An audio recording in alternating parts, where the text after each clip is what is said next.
Mm. Sometimes it's just a really satisfying swig, and you can't pull yourself away quite right. It's a good Diet Coke. It's just the right temperature. Hi guys, happy Friday. Whew. It's been a lot. You don't need to clap, Mikkel, but I appreciate it. I'm glad sound's coming through. Hi everyone. I'm glad chat overlay is working. I knew about it beginning of the stream. Hello over there in the UK. Hi everyone.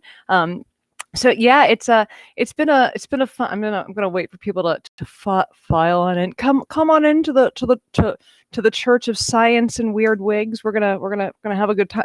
Buddy is very whiny. He's been very quiet all day, and then he saw me coming over here. He's like, "Mom, I know there's a tension coming out of the screen there. So now is when I'm gonna be very upset that you're suddenly not giving me all of it." Oh, there's some nose polish. There's some nose polish from my adorable. What's that you say? You want more people to support you on Patreon so that I can get you more annoying little doggy outfits. Oh, also Lexi is covering my light right now. Thanks, Lexi. If you could ever just come in front of the camera so people could see your adorable. Lexi. Life with that. Never work with kids or animals. She's a large critter. She knows what she's about. She's about food. She likes food, and you know what? She carries it well. She's a sexy girl. I didn't just call a cat. I promise. That's weird. Anyways, but it's I believe in miracles since you came around. That's my cat. She's big and sexy. She's a very fluffy girl. She's cute. Anyways, so hi guys. Someone said Church of Science stares at you. No, not Church of Scientology. We also don't pray to science here. We accept the good evidence when it's right, when there's sufficient evidence. That's how we do, though. Meant to just say you could shave your head and we'd never know. No, I show up with my normal hair occasionally. It's actually getting pretty long. It's down to my shoulders now, which is crazy. Megan just asked, "Are you wearing foundation?" I am. I've been going with Bare Minerals lately, like for all the guys that are like. Or all the non-makeup wearers, because I know some men do some makeup, which, by the way, dab a little bit of under eye concealer under your eyes, guys. You'll look way more awake and no one will fucking know. It's not that George Clooney and Paul Rudd haven't aged. It's that they're always wearing under eye concealer. Now you know. Anyways, but yeah, I've been wearing Bare Minerals lately for on screen because it goes on really quickly, and I find the trade-off in how I look between the really quick application of that and some of the other foundation that I wear that's like foundation, heavy concealer. They look about the same. So that's what I've been doing lately for this. So that's if you're one of the people that follows and it's like, what's she doing for makeup today? Today's Bare Minerals. So anyways, Raul Sedano asked, as a guy, I have a face. Hey, you have a face and I'm sure it's a lovely face. And if you want to wear makeup on that face, you wear makeup on that face. I am all in favor of whoever. Oof. My computer just wanted to let me know that there were updates, and it just boom in my ears. So that was loud. But anyways, Eric Walker said, I'm just here to say that damn liberals. It's all right. I forget exactly where I first saw that one. That damn liberal twerking video has been stuck in my. Look, I saw that a few weeks ago, and like anytime that I see that, like I can't help but watch it like 6 times, partially out of joy from the girl who does it. It's the link to her profile on TikTok. It's linked in the description of that video. But my God, I can't stop watching it. It's hypnotic and it's hilarious, and that song is amazing. But you're welcome or you're sorry. But no, there were so many people going off on everything this week. Getting vaccinated. People were mad about Milgram and Zimbardo. Like, I think my favorite of the responses was somebody trying to correct me on Milgram by sending me to his Wikipedia page.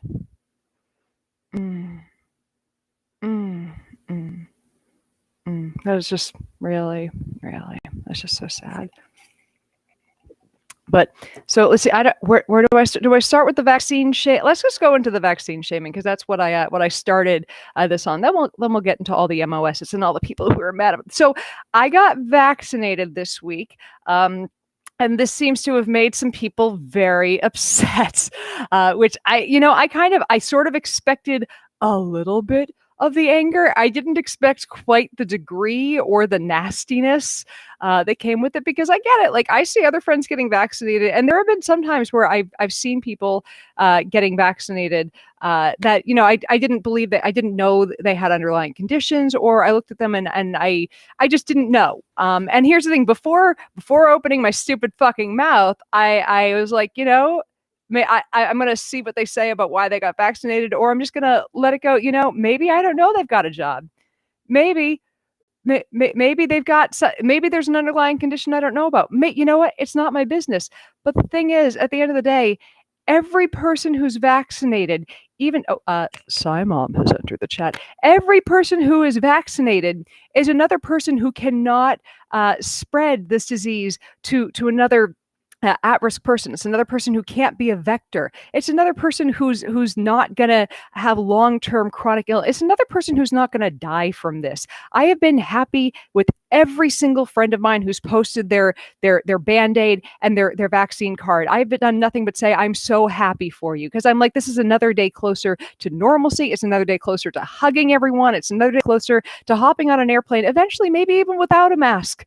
It's another day closer to going to Disneyland if I can ever fucking afford it, given that it's apparently going to get more expensive. But like, we're a day closer with every single vaccine. And I understand why some people who don't understand that perhaps I am more than a blue check mark, and I do leave my attic occasionally, might not understand that I do work part-time at a local lab that I'm not going to tell you the name of so that you don't fucking harass the place. I have a job outside of here that I do every so often. And via that job, I was qualified. I was really surprised that we were. The boss actually only told us after it turned out we had already been eligible for like 2 or 3 weeks.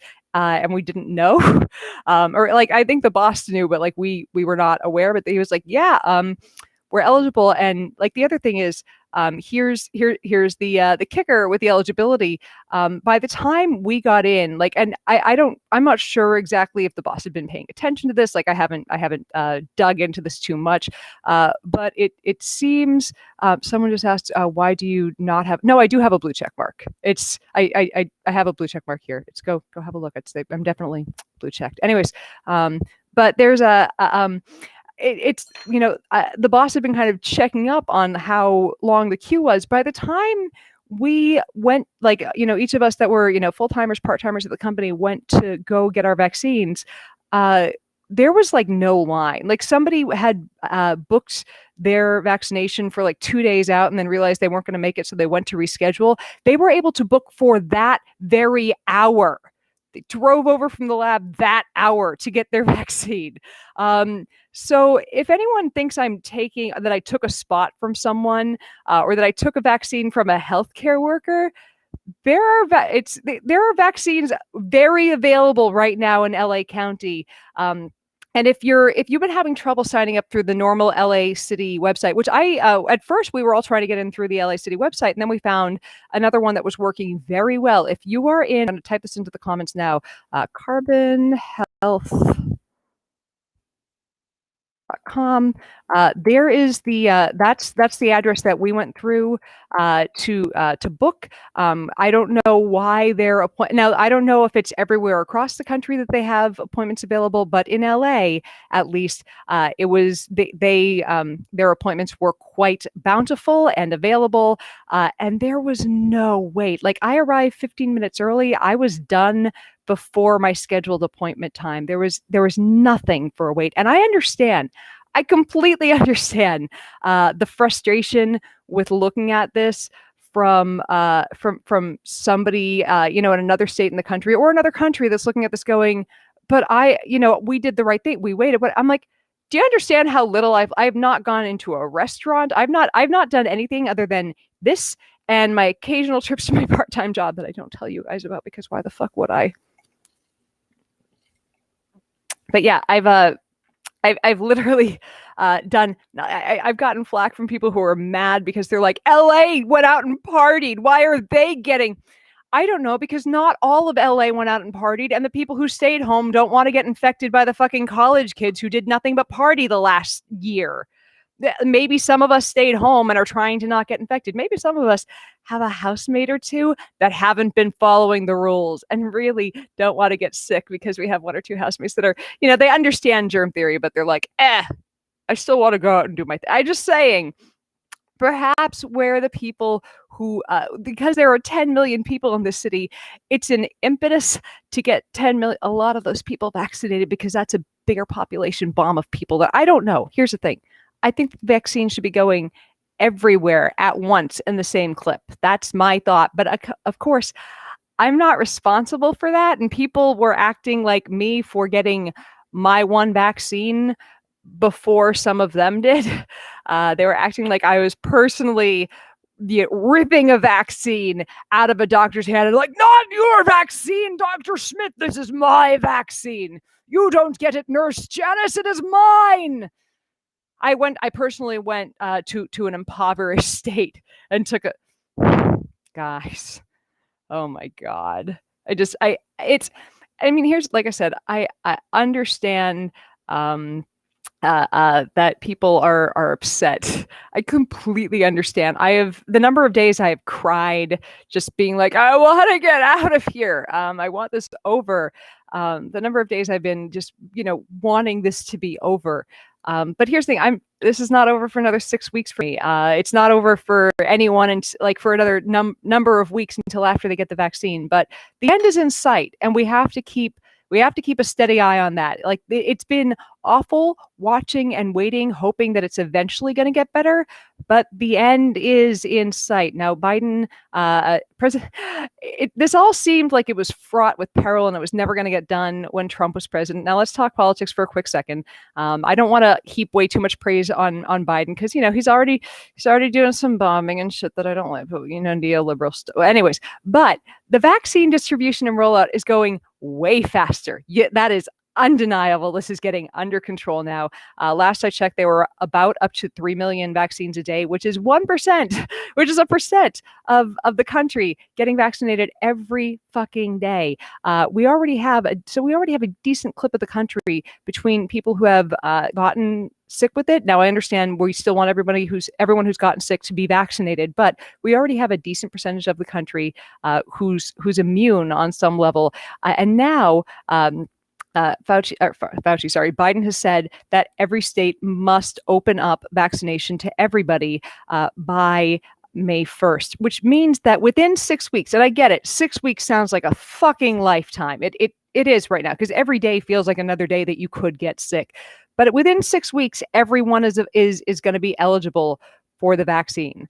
So it's hard to look at it and look at someone online who you don't know their life, and all you see is an online personality and not get mad, but you don't know the life of the person that you're yelling at online for getting their vaccine. You don't know what chronic condition they might not be telling you about. You don't know why their job might qualify them. I see people yelling out there, so I'm just curious what the yelling's happening in the comments, but you don't know what's happening with someone else's gig or why they're getting vaccinated. So maybe don't be a dick. I just see somebody commenting. I just have to address this because this is a dumb. How is this different from heart disease in terms of death? Honest question. Well, Roscoe, I don't know if you were aware of this, but nobody has ever coughed heart disease onto someone. Really? Fucking really? Has anybody ever coughed heart disease onto 500,000 people in a year in one country? Have you caught heart disease at a restaurant? Have you caught heart disease by somebody sneezing on you on a bus? Have 2.5 million people worldwide died from heart disease while everybody was staying home and masking up and social distancing? What the fuck kind of question is that? Like, I'm sorry to shame you for this, but my God, it's been a year. Are you really trying to compare something that people die of either through their heart kind of letting out, because that's a thing that happens to us genetically sometimes, or through our own actions, to a thing that's airborne? My fucking God. Just really? Anyway, so my punchline to all of that, get the vaccine the very day as soon as you are eligible, as soon as you get that email that you're eligible, get your vaccine, because this shit is airborne. It could kill you. It could leave you. You have about, give or take, and it's higher or lower depending on how old you are, what your conditions are. There's about a 1% chance that this could kill you, and about a 10 to 15% chance that this virus could give you a chronic to permanent, and we're not sure yet because it's only been about a year. There is about a 10 to 15% chance that this virus can leave you with with a permanent condition. So please, for Auntie Cybabe, as soon as you're eligible, don't fall into the trap of saying to yourself, I'm only technically eligible. There are only two conditions with eligible and not eligible. It is, unlike so many other things in life, it is a binary. If you're eligible, get the vaccine. Don't feel bad about it. Don't hesitate. Don't think other people are more deserving than me. If you're looking at it going, there are a couple more people, like maybe there are people at the front of the line for this that should go, don't wait.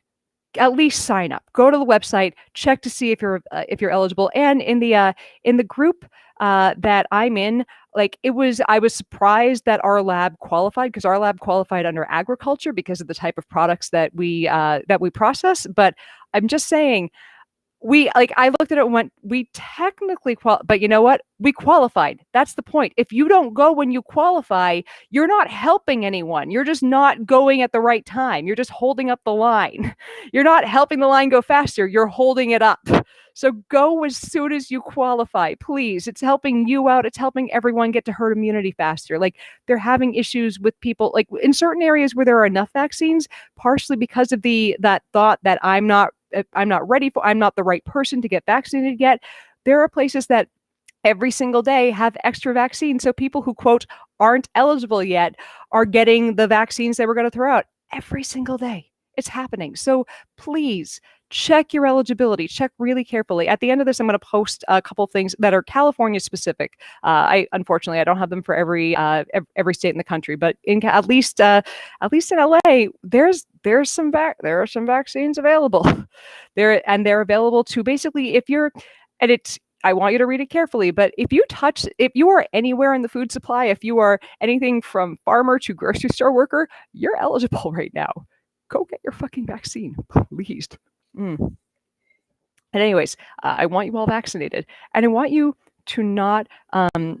I see your question, Akiko. I'm going to throw that up. I'm going to make a separate post of that afterwards. So, but yeah, I am going to put the two links, both to who's eligible right now and what's categorized as those into those lists of professions. But yeah, I think people aren't. I think there are a lot of people who are mad that they're not eligible to be vaccinated, but they're definitely eligible to be vaccinated. So please go check out if you're eligible, because you might be and you're just not aware of it. As I posted it into, this is also why you should come join my Discord server, because we talk about these things, and this was discussed the other day, and some people found out they were eligible and they didn't realize. So please go check if you're eligible. So their other thing is, in California, in 3 days, everyone ages 16 to 64, per their, and it's basically doctor's judgment. If you have underlying medical conditions that your doctor says this means, I should give you a vaccine because of your medical condition, is eligible. So call your doctor. Please, I want you, if you have a medical condition, I want you to call. It's email, call, text, chase down the street with a mask on.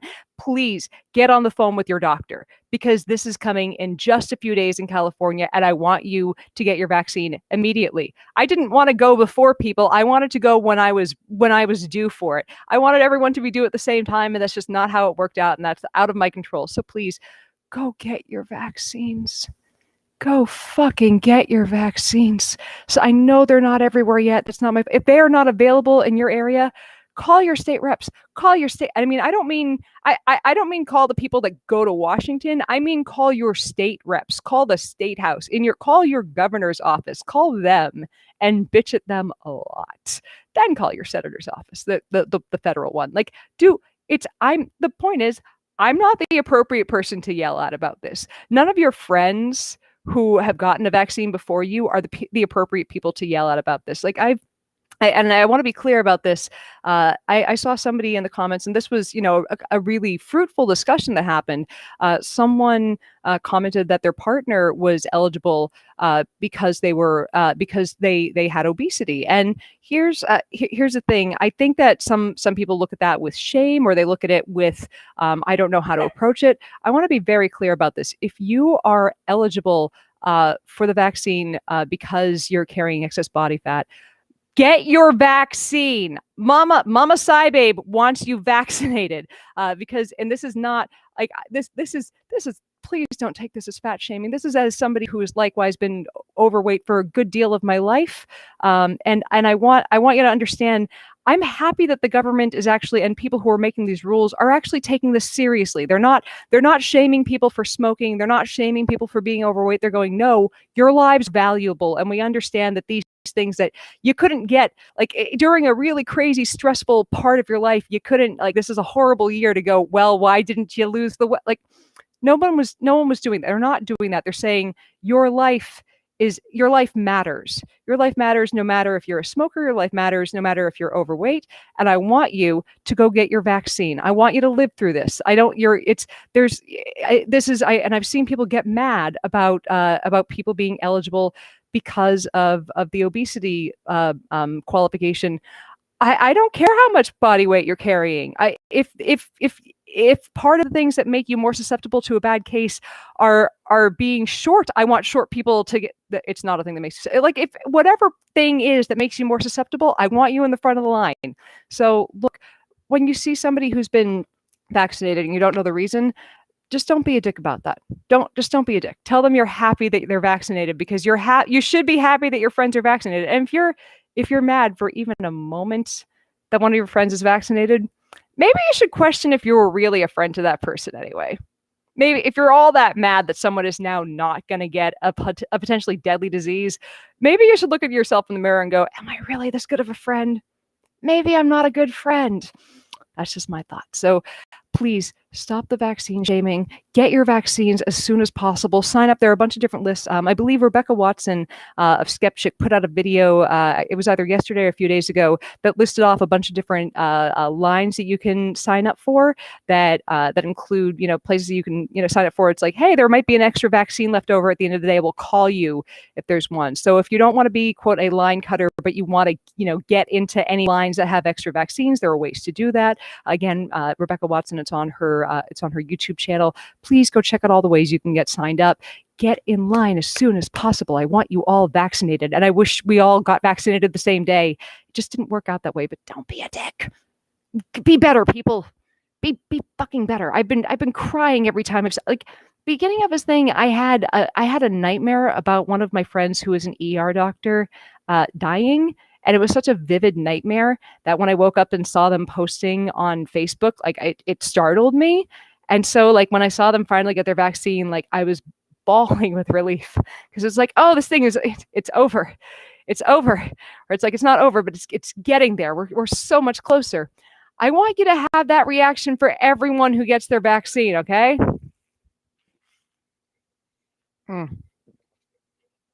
So anyway, be kinder. Cut the shit. Vaccines are something we all need to get. And the thing is, because of the number, and this is something I've been asked about since day one, people kept asking, what are we going to do about the anti-vaxxers? You're going to cut them in line. That's what we're going to do about the anti-vaxxers. People don't want their vaccine. Fine. That's the person whose vaccine you're going to take. That is the only people who it's okay to take their vaccines are the people who are like, I'm not going to get that. It's going to give me the 5G. Yeah, you take that person's vaccine. You take that immediately, and you take that without hesitating. Then, after we've all gotten our vaccines, then we try to get the crazy people to get theirs. But if someone's refusing a vaccine, tough fucking shit. We've given them every reason on the planet to get it. And if they're not getting it, you take their place in line. Okay? That's how it goes. Just, I'm glad this thing is getting close to there's finally a light at the end of the tunnel that doesn't feel like another train. So we're getting close. So get your vaccines. I know I've rambled about that a bit. It's just, man, there was an insane, here's the thing. I deleted a lot of the vitriol, or not deleted, but I did. Before I had a chance to screen cap all of it, I blocked. A lot of people. Excuse me, a little belch. I blocked a lot of people because I'm like, look, I get it. Like, I'm not in favor of blocking everyone who disagrees with me even slightly. Obviously, pardon me. But when people just get mean and nasty and aggressive, I don't have the fucking time. I don't want to deal with it. I don't have the goodwill to sit there and walk every asshole through my day. It's not what I want to do, but I just want to give you a quick reading of some of the nastiness that happened to me in the last few days, so that you're aware that this is not, I'm not just complaining about one or two people. And like I said, this is a fraction of it. Some of these people, like I said, were blocked before. It's before they had a chance to get screen capped onto my wall of shame. Someone just said anti-vaxxers are pretty annoying. The sad thing is, these are pro-vaxxers that sent me all these nastiness. Janine Blake commented, so tell me why at age of 37 you were able to get the vaccine. There are people that really need it and can't get it because of people like you. Fuck off, Janine. Someone just said they were unfollowing. I'm like, oh, because I got the vaccine when I was eligible. Cool story, bro. Let's see. This was just nutty, but it seems like there are a lot of people who are comparing. Let's see. So now that you have now that you have to carry a proper card to move around, kind of like wearing a yellow star on your coat. I'm like, did this bitch just compare the vaccine card to the Holocaust to this Jew? And think they were going to get away with, they were blocked. Basically, everyone was banned for their bullshit. Imagine thinking this pic is even worth posting. That's just a bastion of positivity, isn't it? And then this one woman, Candace Blackthorne, just went off on me for a few hours. Let's see. Essential workers are greater than Cybabe, aka Facebook celebrity. Cybabe, congratulations on receiving your vaccine before many essential workers I know. Facebook celebrities first, apparently. Essential workers should be first, but thanks for sharing your privileged status, LMAO. Glad you could afford one. I have a huge pre-existing condition and still can't get one, but are at least you're young, vaccinated, and safe. So very obviously out of turn. This is all from one person. I have essential workers I know in person who can't get one, but feel free to feel entitled on your stupid Facebook page. Feel free to make posts on your Facebook page, which I do. I didn't realize I needed Candace's permission, but that was very nice of her. Feel free to make posts on your Facebook page. Other people die while they wait. Feel proud and holier than thou. In the meantime, coward. I didn't realize I was a coward for getting vaccinated. Let's see. Someone called her jealous. And she said, jealous LMAO. No, I have pre-existing conditions, but I will wait until all essential workers are vaccinated. Facebook celebrities are not essential. Guys, apparently my life is not essential, which I'm just going to say, my mom would definitely disagree with that, as is my husband. Just a quick note. I have to manage all this stuff.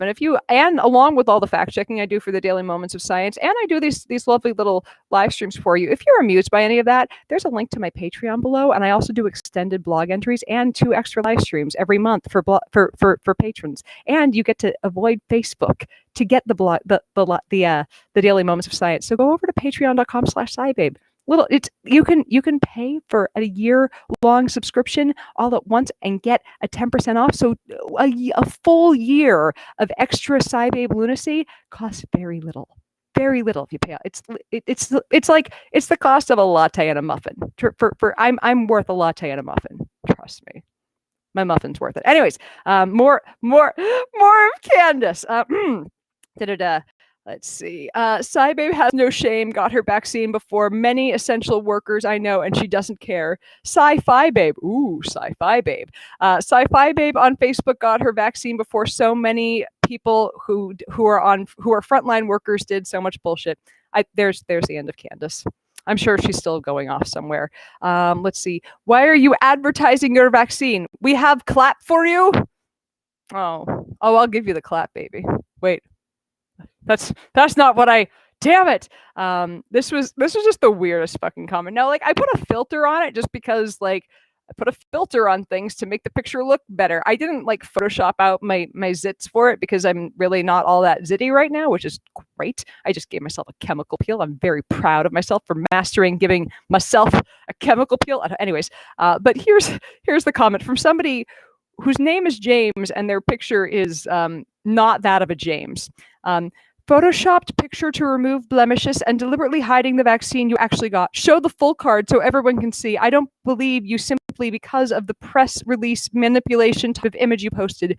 If you were honest, I see no problem. But I think you're deliberately hiding the vaccine you had for a reason. Ironic, since the very post you're telling everyone else the type of vaccine doesn't matter. Well, it does, and you know it. I got Moderna. I was just covering up the lot number. It's get any of the vaccines. I would have happily taken whichever one they would have stuck into my arm first. I would have been happy with Pfizer. I would have been happy with J&J. I'm little iffy on the ones from Russia and China, but that's because they're not approved here yet. I will take any vaccine that is approved in America. I would have been happy with any of them. I took the first one I could get an appointment for. Oh my God. People are nuts. There is, I believe, one. Let's see. The last comment that I recorded. If this post and its responses teaches me anything, it's to keep silent when I do get vaccinated. Sheesh, people. This should be a joyful thing. This should be a fucking jump for joy. I'm out of the house. Woohoo! This awful thing is over. I'm so happy thing. Stop making people so terrified to tell people a good thing happened to me.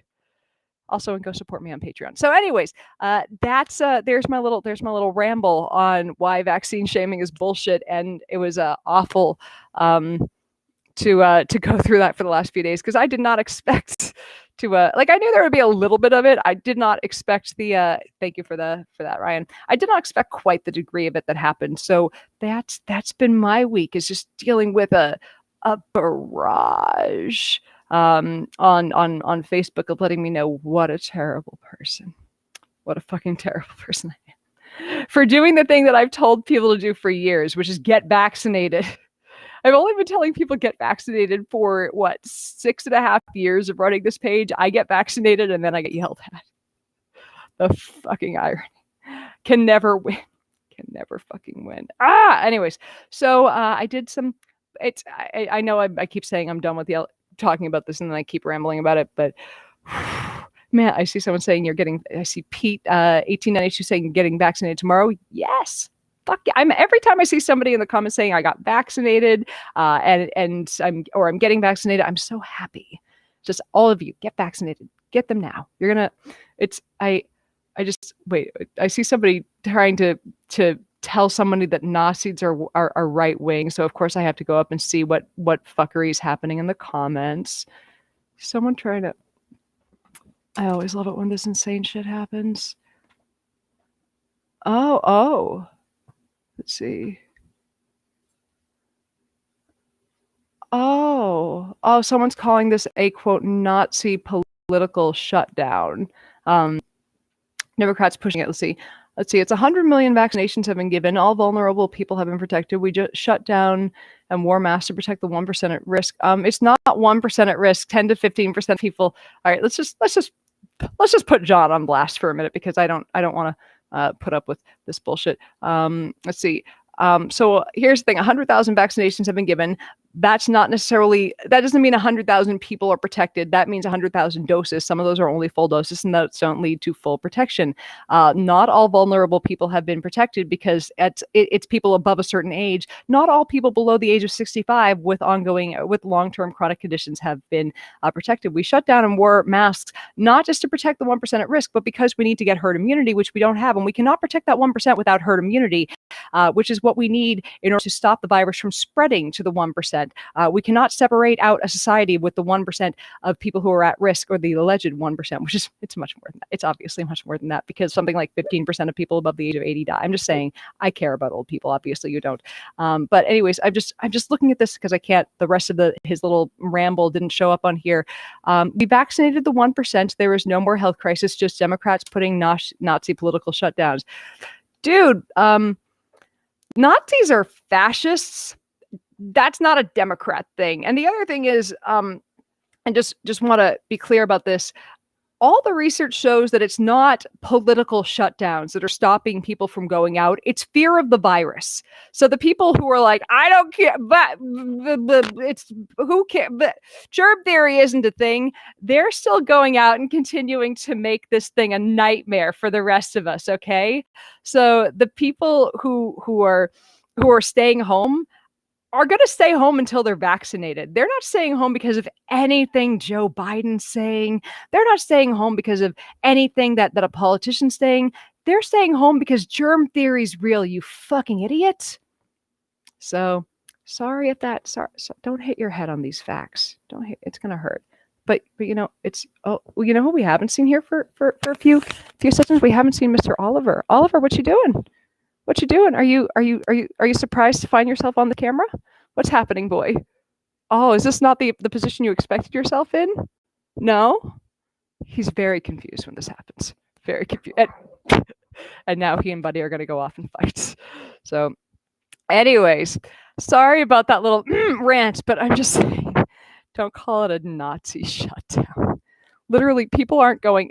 The reason people are avoiding going out isn't because they're like, because of anything in politics. They're not it's, I mean, I'm just saying the people who aren't going out because there's this deadly airborne virus. But do go off, John. Do go off. Anyways, let's see. Should I, Sarah, should I call J&J? I'm in the trial, but I haven't. So I don't want to get into too many details, but basically I'd asked last time if it was ready to open up and they said no. And here's the thing, and I found out that very week that other people I know that I knew in the trial had already had it, had already been vaccinated. And I was pretty pissed about that because I lived in LA and I was so scared to just drive down to Anaheim and be in a room with other people for my blood draw.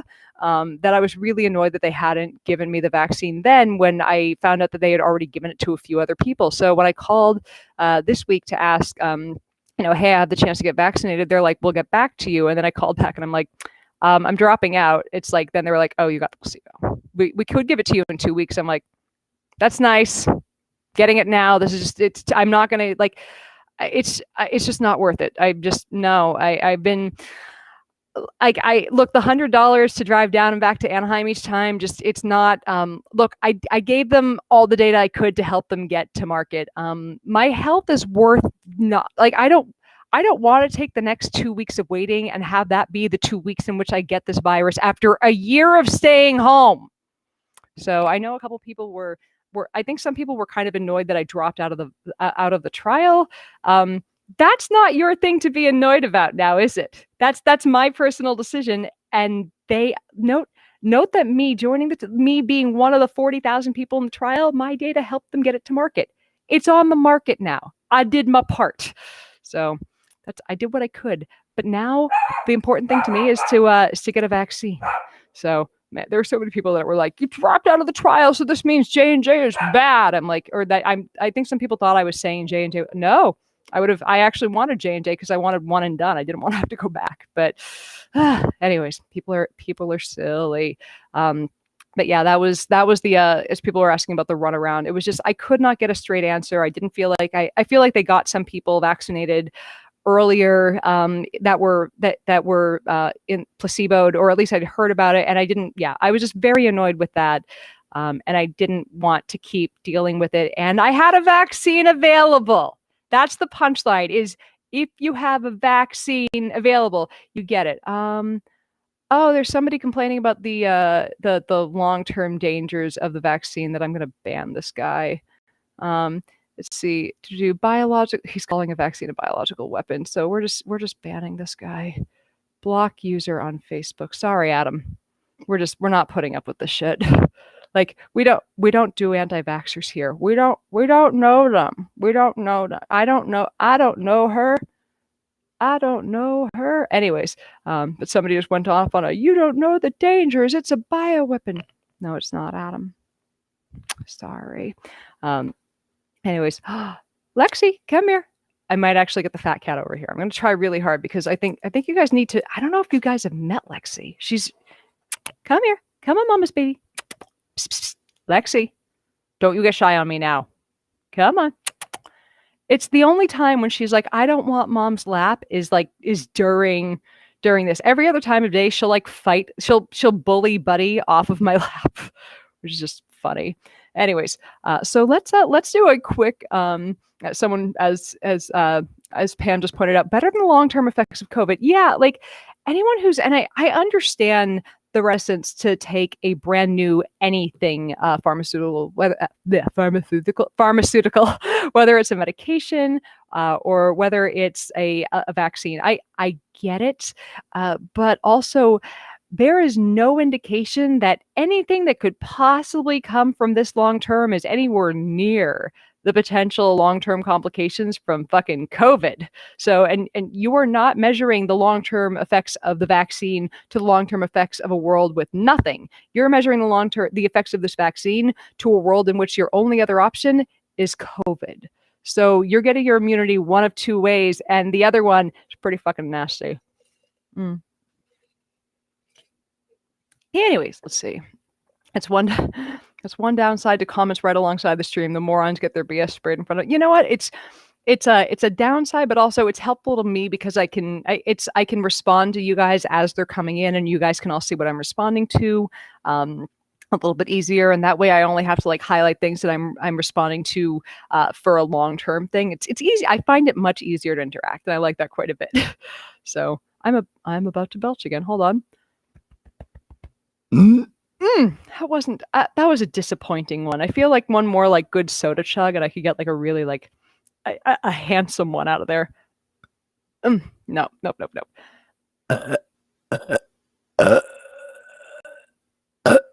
Anyways, sorry. I'm doing what I can. To make the percentage of scientists that you watch on live stream belching higher in the world. Doing my part. Anyways, so let's do a quick little recap, as I keep saying I'm going to get onto eventually, of Milgram and Zimbardo.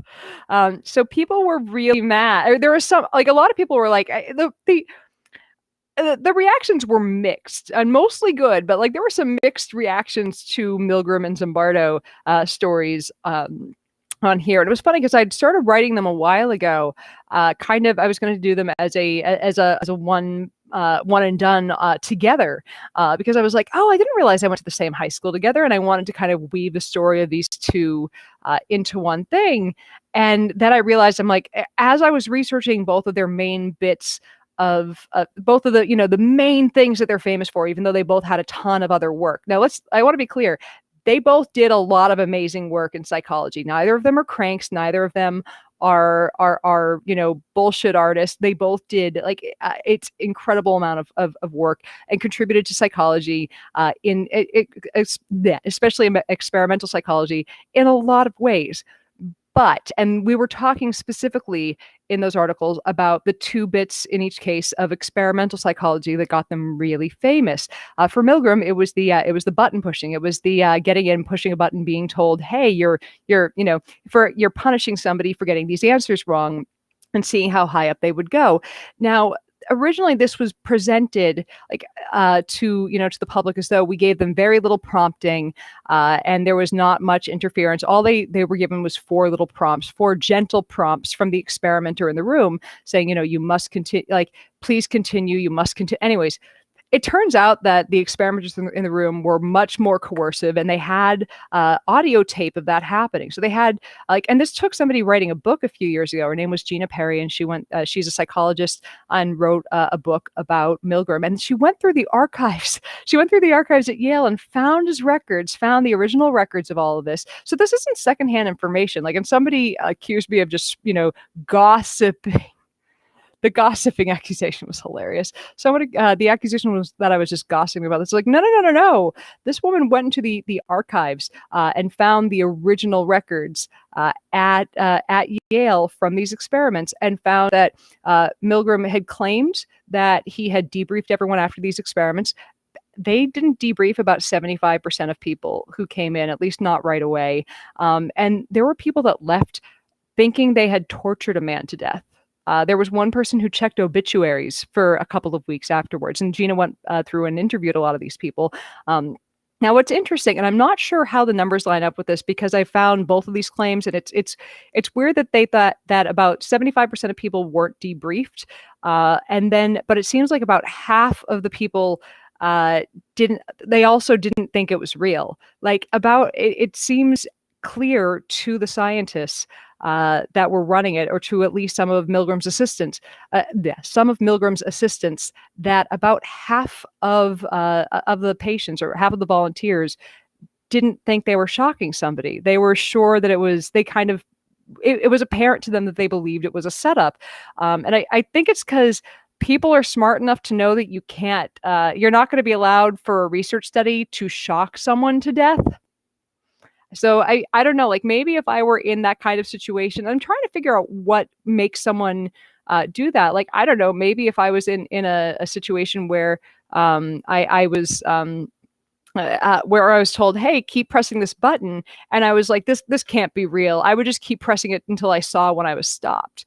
I see a couple people bitching about, "Oh wow, John Cowan." I gotta read this. Antifa ate Nazi brown shirts. Biden is Nazi Hindenburg. Nazi Democrats are proposing tons of free stuff. That, oh, John, you gotta go, boy. Sorry, just like you don't get to toss around like Nazi accusations here when there's a Jew running the channel. Just bye-bye.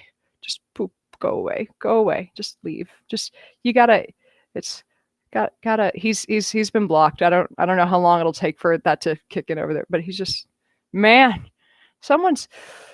Whew, it's I gotta upload this video to the page so I can just occasionally play it over this. But until I can do that, I'm just gonna hopefully satisfy everyone with a quick moment for hold on with this.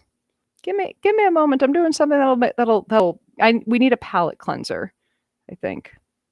I'm getting there.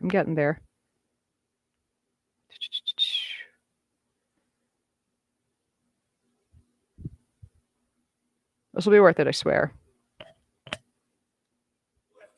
Snowflake working for the deep state here to force your wives to get abortions and then leave you for transgender lesbians. Yes, it was us Antifa that stormed the Capitol to make you all look bad so that we can take your guns, spread communism, and blast Cardi B in your churches. And you're never gonna stop staying, never gonna stop staying, never gonna stop staying, never gonna stop staying, never gonna stop staying, never gonna stop staying.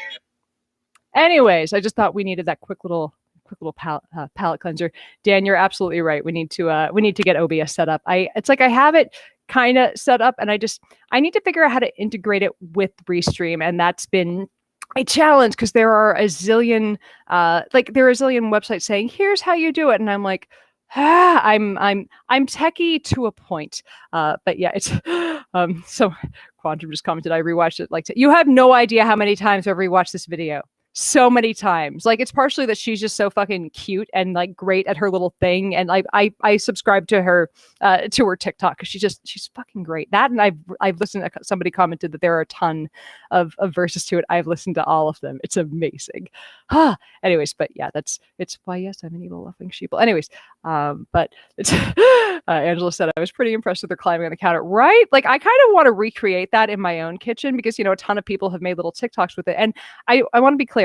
I have a TikTok account, but I have not made a single TikTok. And I feel like I could easily take most of my little moments of science and turn them into a quick little TikTok and then say, go read the blog for more info. Like that seems to be the next thing I should. That seems to be the natural evolution of what's going on here. Should be take the blogs, do a quick TikTok with each of them. I just need to get on that. Anyways, so back to Milgram and Zimbardo. So anyways, like Milgram did a ton of amazing work, a ton of it, but major ethical violation. A lot of people think that he debriefed everyone. They're like, well, he was one of the first people who debriefed everyone after experiments. No, he didn't. Part of the reason he didn't debrief people was because he didn't want to contaminate the local pool of potential volunteers. He didn't want word to get out of their deception. Now, it's understandable that deception is sometimes used in psychological experiments, but you can't do it to a point where it causes psychological harm to the people that are in your experiments. Now, that might not have been the case then, but also, he didn't debrief people as people often think he did. He didn't debrief most of them. So that was a major problem. Now, something interesting, because he and Zimbardo, again, they went to high school together and they worked kind of down the hall from each other at Yale. Zimbardo asked him once, even of all the people who objected, of all the people who backed out, all the people who left, did anybody ever ask to go check on the person who was being shocked? Not a single one.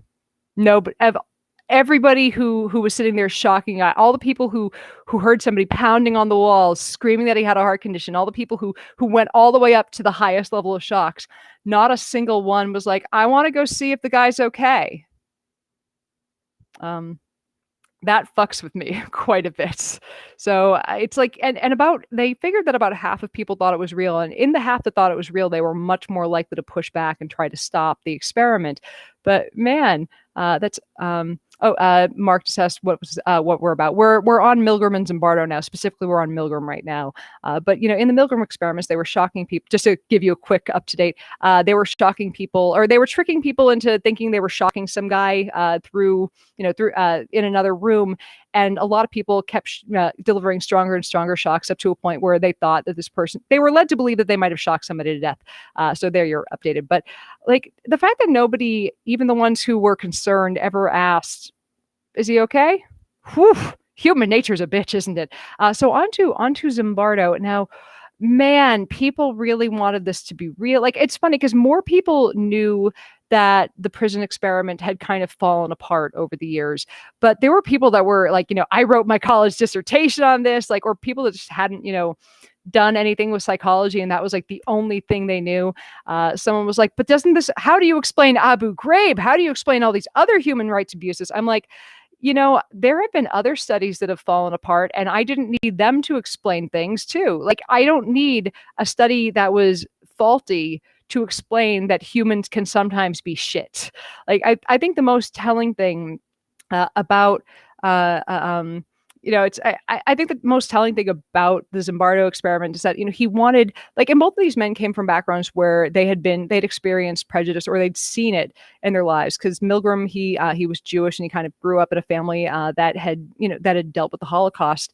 His relatives had come over after the Holocaust with their tattoos on their arms, and he found it very dehumanizing, and he wanted to understand how we dehumanize.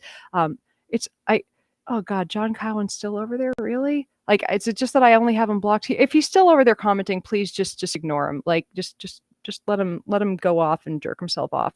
So, anyways, but yeah, what was I? Can I still see his comments? It's another account. I'm just trying to anyways, but where was where was I before I so rudely interrupted myself? Everyone take a drink for the Cybabe drinking game. Oh yeah. So Zimbardo. There we go. It's so with so anyways, Milgram, so he came from a family that was very affected by the Holocaust. And Zimbardo, here's what's interesting. He was Italian, because he had somewhat darker skin. He was mistaken for a lot of different ethnic groups, and he experienced prejudice by proxy by being mistaken for Puerto Rican or Jewish or Black. And he wanted to understand the dehumanization that happened, that he was experiencing as, by proxy, or the prejudice that he was experiencing when people mistook him for these other groups. And it's like, how do we dehumanize people like that? How does this happen? And that's kind of the root of a lot of his studies. And that's kind of the root behind the Stanford prison experiment. And what's interesting to me with both of these men and both of their studies is I find that with both of them, they wanted to understand how this happened. And in both cases, they kind of did the thing they were trying to understand. Like Zimbardo, he participated in the trial. Like I think a lot of people don't know that. He basically acted as prison warden, like it was prison superintendent, but he wasn't sitting back in a room observing this shit. He was in there with the guards. He was telling them to act tough. Like it wasn't like, all right, go in there and, be prison, you be in charge, and you guys are prisoners. Like, there was, they changed the methods right before the study. They didn't tell the students that they were going to be picked up at their houses by cops, but they were.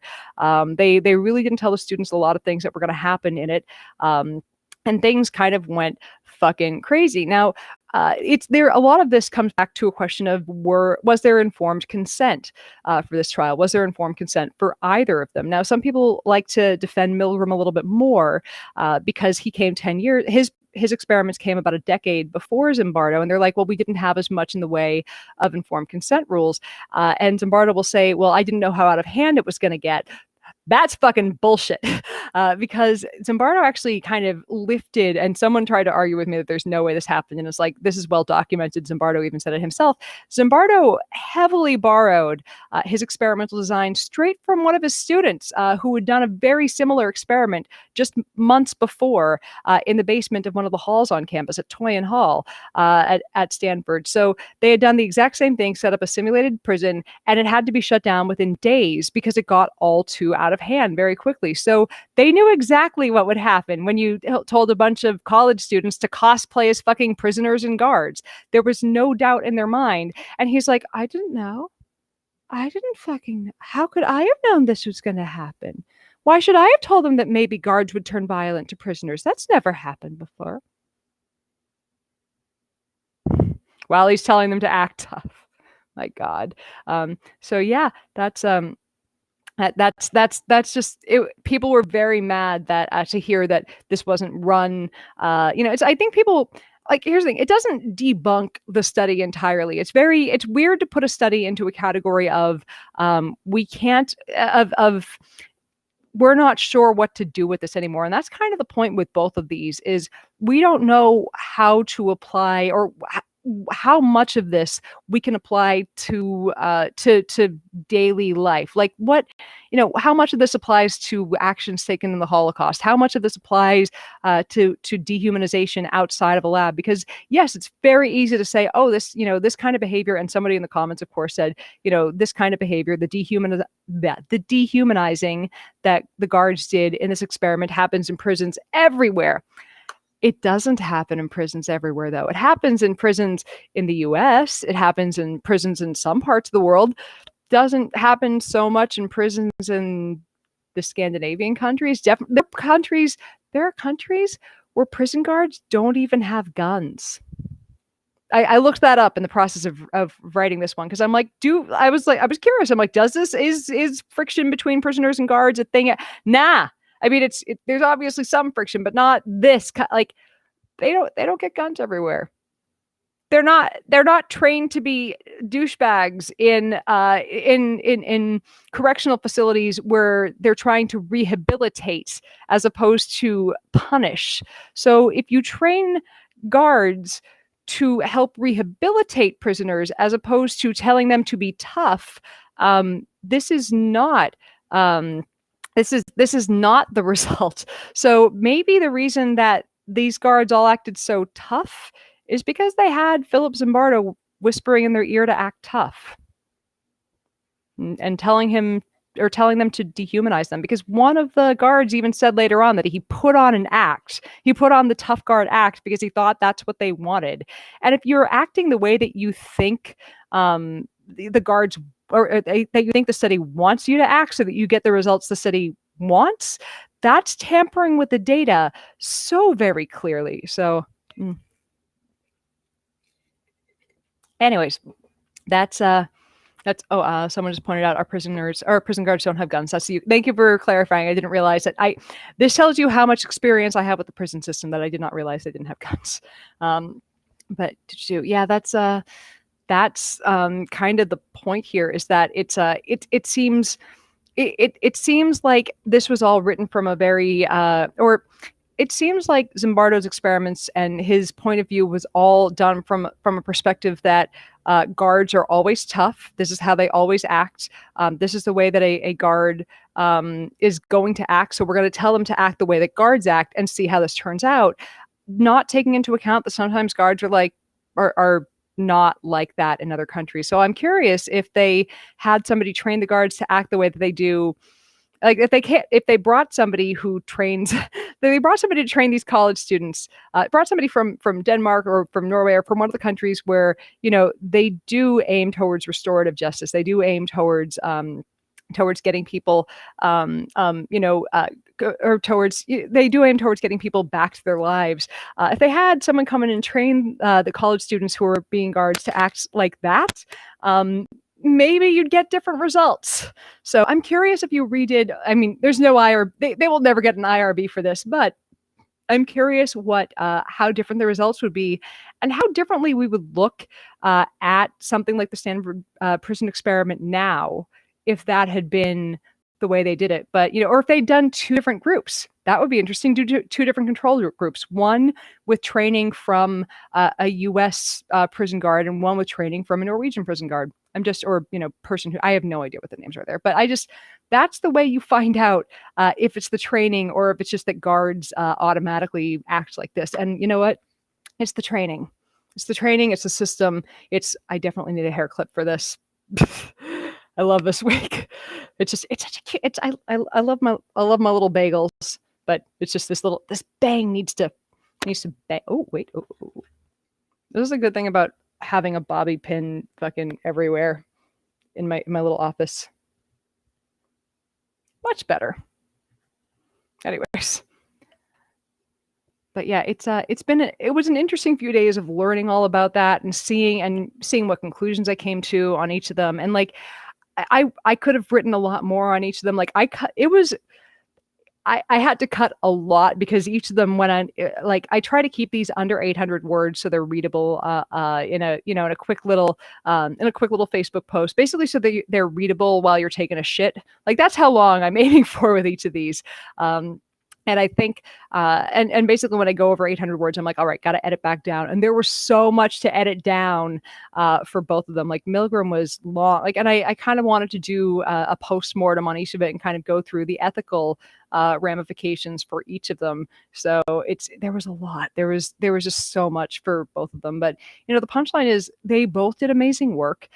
They both did work above and beyond, obviously, their two at the time, groundbreaking experiments.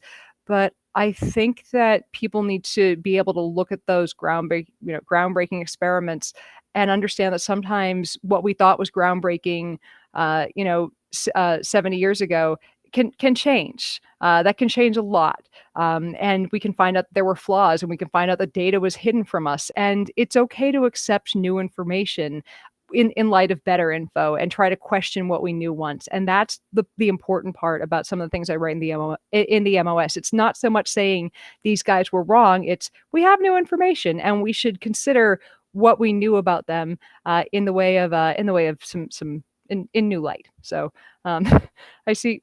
Paul said Paul said, "You're sorry, babe. You sound like you're feeling good today." Yeah, I am. I should probably go through how the vaccine felt. So I've kind of gone through Milgram and Zimbardo for a few. I didn't tell you guys what my experience of being vaccinated was, because everyone's having different reactions. It's short enough story. Like, I thought I was tired the first night and I was wrong. Like the first day, after like 4 or 5 hours, my arm started getting it was sore right away because it's like, oh, that's a lot of liquid. But like after like 4 or 5 hours, my arm started getting fucking sore and like couldn't lift it, like lifting it up and out is, the obvious like check of, oh, do I have it? Yeah, it's pretty bad. And the next day was when I woke up pretty early and like caffeinated myself half to hell, of course, as I usually do in the morning. And then I fell right asleep after getting enough sleep the night before, which was really weird. I woke up and just could not open my eyes, couldn't stay awake, and fell asleep for another 3 hours. And that was the day that I was planning on originally posting the Milgram and Zimbardo pieces. And I'm like, what the fuck? So, kept working through the day just slowly. And then all of a sudden at like 6, 7 at night, it was like a combination. It was like, it felt like the spell of Valium just trickled over my body. And it was like, it was so weird. Like I just, this exhaustion, this like can't move, don't give a fuck, can't stand up, don't want to, just washed over me. And it felt like I was moving through pudding. Like my limbs all felt like, it was like the pain in my shoulder. And my other housemates have had kind of similar experiences. It was like the pain from my shoulder radiated out to the rest of my body because there was a stiffness. Like, I'm explaining it like I had body aches, and that's accurate, but it's not the type of body aches you get when, or for me at least, I didn't get the type of body aches that I typically get when I'm sick. I got like I said, the stiffness from my shoulder felt like it spread through the rest of me, and that was just for one day. And then yesterday, which was day 3, I woke up and felt pretty much normal with just a slightly sore arm. So I had one day of being like, I don't want to move that much, but I was that's all. I did not strike a fever. It's some Lava Q just asked that. No temperature, no chills, no like I wasn't under 4 layers of blankets, shivering and sweating.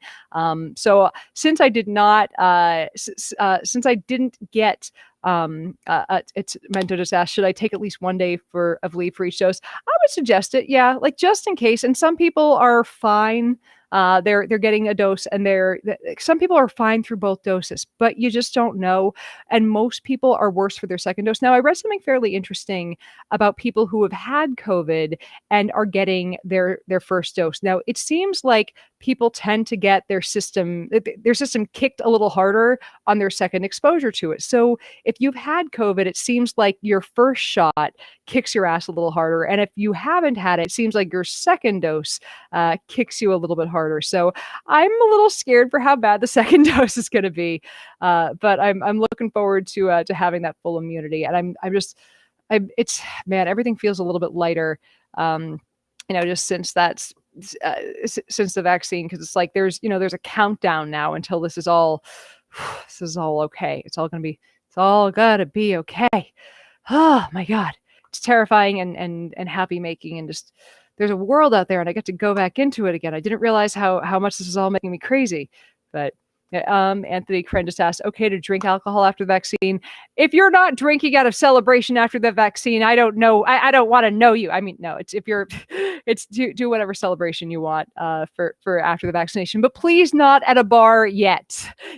That vaccine does not kick in for several weeks, and I don't want you accidentally all quiet on the Western fronting yourself off prematurely. Okay, don't keep the head below the trench. Below the trench. You got some time. Just stay down.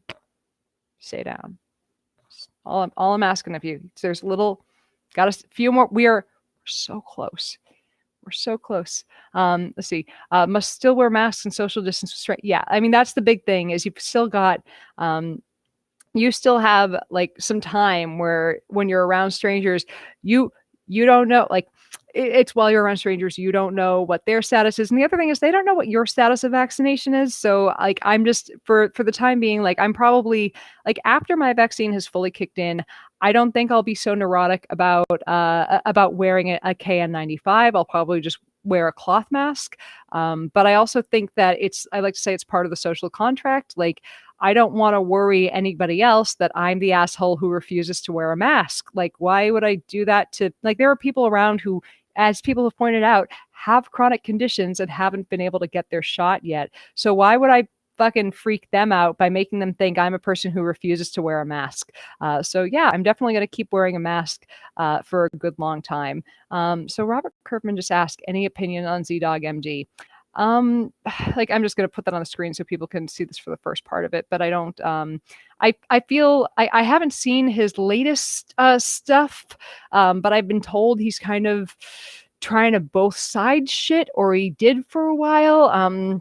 I know that his original, and this kind of makes me sad because I know it all goes back to his first, very early on in the pandemic, he and Dr. Paul Offit, who I respected a lot, they did a talk trying to both sides it. They tried to be like let's be reasonable about this virus. And they got a lot of that thing went very viral. The people that are like everyone's panicking spread it around.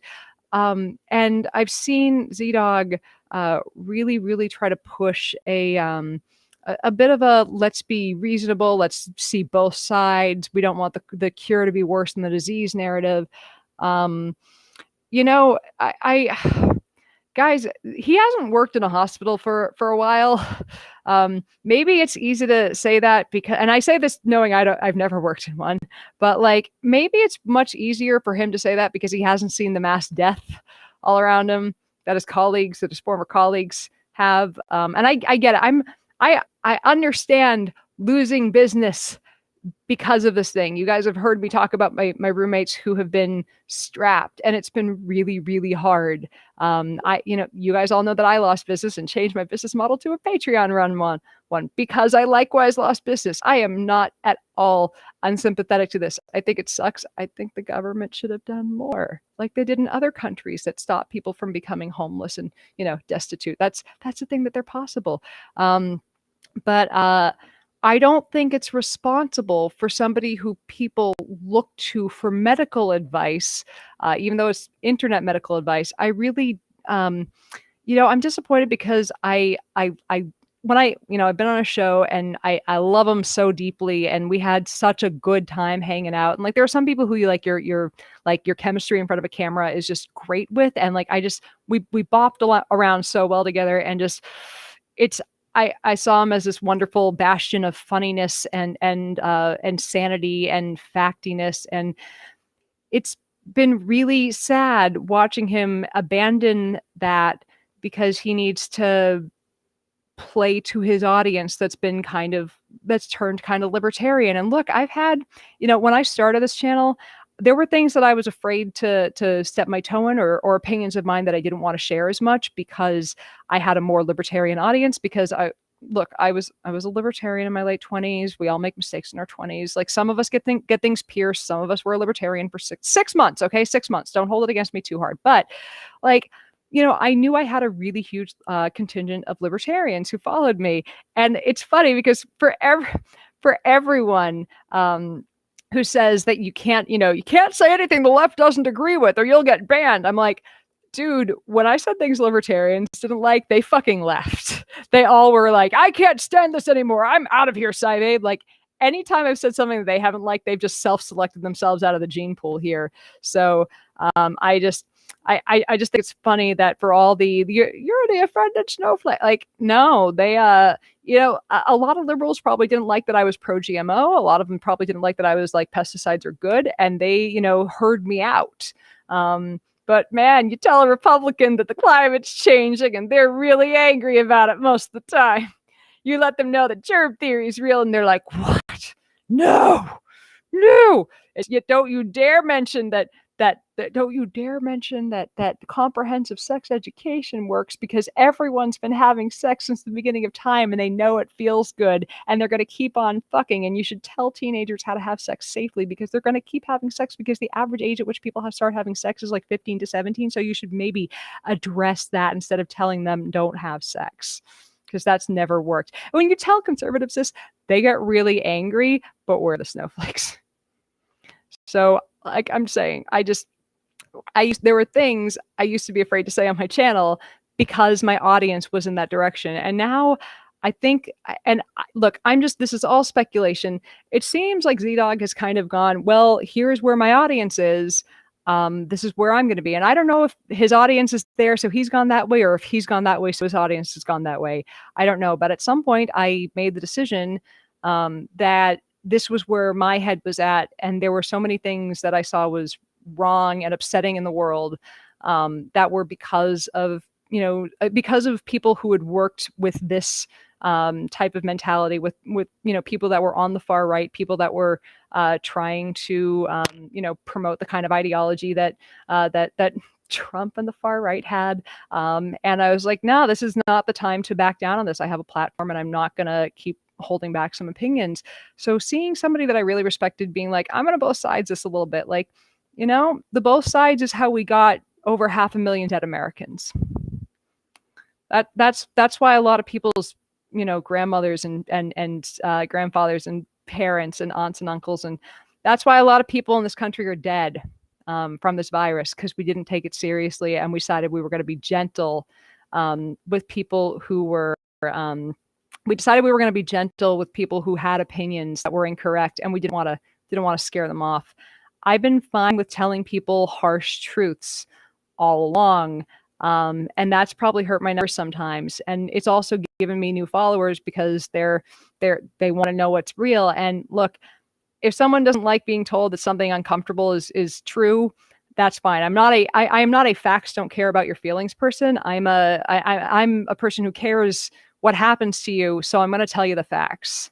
There's a big difference between that. And that's the thing is I'm going to fact check the shit out of things and I'm going to tell you what's real. And I'm going to brace you for it. So that's how that works. So Z-Dog, if somehow this lands on your desk, come the fuck on, man. People deserve better than this from you. Anyway, that's enough about Z-Dog because, like I said, I adore him, and this has all been really disappointing. So that it's maybe the facts don't care about your feelings, but I do, and that's why I'm giving them to you. And I want you guys to be safe. So anyway, we're about at the hour and 15 mark, and I haven't done this yet. Such a patient audience. Such a patient audience. Let's see. My 10-year-old went from telling me she was a lesbian to bi. This is an interesting question, and I'm not sure how to answer it because I'm not a social psychologist, but I'll try. Hold on. Let's see. My 10-year-old went from telling me that she was lesbian to bisexual. I want to support her, but I really wanted to ask her if she could wait until after 18 before she explores men. You know, it's. Did any of us wait till we were after 18? To explore sexuality? Like most of us did not. Let's be honest with ourselves. Most of us, the vast majority, just statistically, of us were not did not hold off until the age of 18 to explore jack shit sexually. So I totally understand your point, Nicole. It's like, I totally understand stay away from boys because their dirty penises can make you pregnant. But instead, maybe, when she's age appropriate or, maybe sit down and ask her how she's feeling.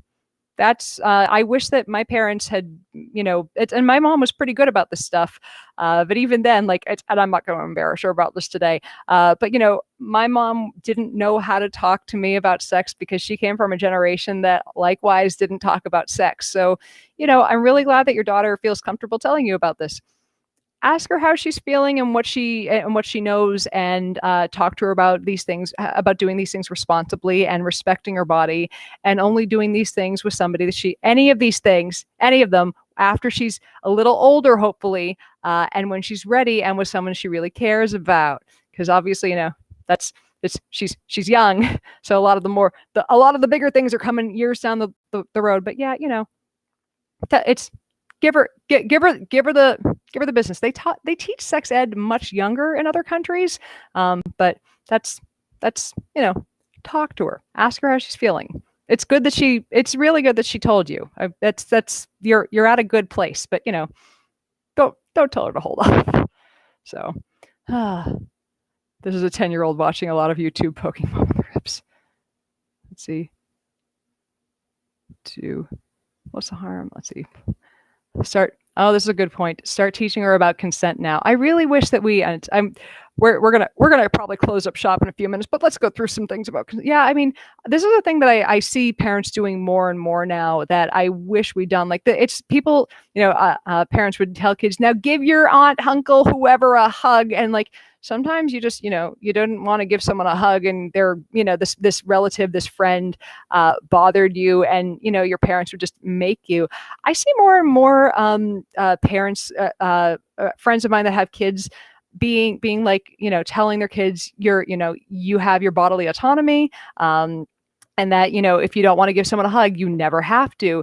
And it's been really refreshing that, sometimes I'll ask my friends' kids most of my friends' kids are huggers, but like I have one friend who her daughter is just very shy. And sometimes I'll ask would you like to share a hug? And she's like, no. And I'm like, number one, her attitude is hilarious. But number two, I'm glad that they're being taught they can say no to these things. So, it's consent, or bodily autonomy and consent starts with little things like that, but teach them that their body is theirs, and that it's and that they have control of it from the beginning, and that they have to be respected and that kind of stuff. So I like this from Sarah McGinn. I always ask my nieces, can I give you a hug? This is the most hippie thing that you're ever going to hear from me. So I worked at a hippie camp a little bit outside of Burlington, Vermont. Oh yeah. I had a hippie summer of 2004. Oh, it was a good year.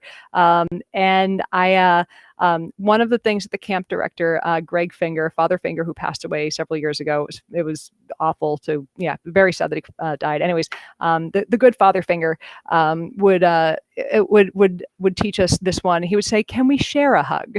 So that's, I think sometimes like I'll meet a fan or I'll be at a thing and I'm like, I can tell someone wants a hug or like they're leaning in for it. And I'm like, I don't want to accidentally seem like I'm pushing it off. I'm like, so I'll ask, would you like to share a hug? And that's my, sorry, grabbed a cord on something. Shoot. Please tell me I didn't lose camera. All right, there we go. Whew. Almost had total disaster there. It's someone, it's, yeah, it's, I mean, he technically, Dan is making a comment, Father Finger. Technically, he wasn't a priest, but I called him Father Finger. Anyways, but yeah, there's, it's, can we share a hug is my go-to. So scrolling through a little bit. My camera nodded when I asked, but look, my camera wants a hug too. I'll give it I don't know what it'll say about licks though. I haven't asked it. Maybe my camera's been grossed out about this the whole time. Who knows? So let's see. No, Cher's a good. I like that. I like that a lot. It's this one time at hippie camp. Look, hippie camp was good for me. I met the guy that I ended up dating. I met the English guy that I ended up dating and going to like I went to grad school in England. Partially because they had the program I wanted, but partially there was the English guy there. I dumped him 2 months after I moved there, then started dating a French DJ. So the answer to if I dated a DJ is yes, but he was French, so it was okay. And it was in Europe, so it's fine.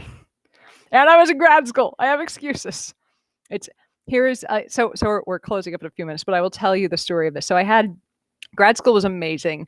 I'll always tell people, fucking go to grad school. If you're an American, go to grad school in England because after this is over, obviously, because number one, you don't have to take the GREs, and number two, get out of this country. You need to see what life is like elsewhere. They have universal healthcare, and you get it with your student visa. Go. It'll be amazing. But yeah, you get over there. Don't. This was, I had like this wonderful multitude of housemates from different countries. I had 2 British housemates, 2 French housemates, and 1 housemate from Greece. Gaynor, I have to be clear when I say this. I was in Cambridge, but there's more than one university at Cambridge. I was at another one. I was not at Cambridge University. I was at another university. Anyways, but we had this wonderful multicultural household, and it was like the guys from France. Like I spoke enough French that I got to practice my French with them. They got to practice their English with me. It was wonderful. And one of the French guys, tiny little dude, he had a friend over who was like 6'8". 6'8". It was amazing. And one night, I didn't smoke a lot of pot in college or in grad school because I didn't know where to get it because it was not legal in England at the time. And one night, I every so often I would smell it down the street because it was a street full of college students. And one night I smell it from the room next door, which is my French housemate Igor, and I knock. I'm like, "Hello," and there he is with this, the guy who I'd seen hanging out waiting for him earlier, who's this really cute French guy named Jeremy, 6'8", really tall guy. But that was a little bit. I put a touch of pot into me, and my French. I don't know if it got better or if it's just that it felt like it got better because I wasn't so nervous. But yeah, a little bit of pot. And I was talking in French with this really cute French DJ. And then I ended up dating him for half a semester. I had like this window that overlooked the street, and there were these 2 brick these 2 brick railings on either side of our door, and my window overlooked the door. So he would climb up the railing, and there was a reason I brought up the height. He would climb up the railing because he was so tall. His head overlooked the window, so he would climb up. And and like that semester, it happened once in a while. He would just knock on my window, and it was freaky because I'm on the 2nd floor, and there he'd be with a bag of weed and a box of condoms. Oh, look, we knew it wasn't going anywhere because we didn't speak enough of each other's language to make it work. But you know what? I was going to be going back to America. This was perfect for grad school. So Jeremy, wherever you are, thank you for the wonderful semester. Anyways, I hope you've enjoyed that peek down memory lane. And I'd go to if you want to go to grad school, fucking go in England. It's if you're an American, you want to get out of the country, just go to England. It's a good time. I don't know what it's like now after Brexit, but I had a great time out there. But that was grad school life. I as I told people in I think Patreon chat last night. I one night I stayed up with my BFF Gabby. I knew how to crochet. She knew how to knit. So one night we stayed up drinking Japanese beer. This was before I was diagnosed with celiac disease. We stayed up late one night drinking Japanese beer. I taught her how to crochet. She taught me how to knit, and we stayed up watching the OC all night. If you guys remember the OC, that was a thing when I was in grad school. That's how old I am. Anyway, grad school was just fucking delightful. So anyway, it is about 6:30. Nick just pointed out there's a lot more to the world in the US and the UK. Yeah, I know. I just had so much fun in the UK. I loved it there. There's also like I know there's a lot of the rest of the world. I had such a good time. I'm telling people my experience was good. Go explore the rest of the world too. Anyways, I love you guys. If you're not signed up for my Patreon yet, go sign up for my Patreon. There's more content. There's not one, but two bonus live streams now. Monday is going to be our sit down and edit an article together live stream. I'm very excited for that. I still have to go and finish editing today's Moment of Science, which is on the Reston Ebola outbreak, which is the Ebola outbreak that didn't happen. Basically, it's a good little easy one for me to do after a week of all over the internet. But yeah, sign up for my Patreon. There are two extra live streams, and it only costs you. You can get in for just $1 a month, and if you pay for the year up front, less than $1 a month. It's like $9 for the year. It's very very cheap. Very cheap. It's like 90 cents a month if you pay all of it. Very very cheap. Look. I'm worth a latte and a muffin. I'm totally worth a latte and a muffin. If not, if you want to make a one-time donation without the perks, which also works for me, but I feel it would be silly, there's my PayPal below. Or if you just want to, I don't know, send me some candy because I seem like a person who runs on candy. My Amazon wish list is below too. I accept new wigs. I accept candy. I accept a new. I'll accept a new air fryer or some towels, whatever you find in there that you feel like sending. Anything to help the help the shit show along. Anyways, I love you guys. This has been a fun, cathartic day of ranting about all the misery on the internet this week. I hope that when you guys go and get yourselves vaccinated, that nobody is shitty to you. If anyone is, fucking tag me. Call me and let me go. Send them this video. Just take a clip of this and just fucking send it to them. Just let them know Auntie Saibe told them no. No, you be happy you're vaccinated.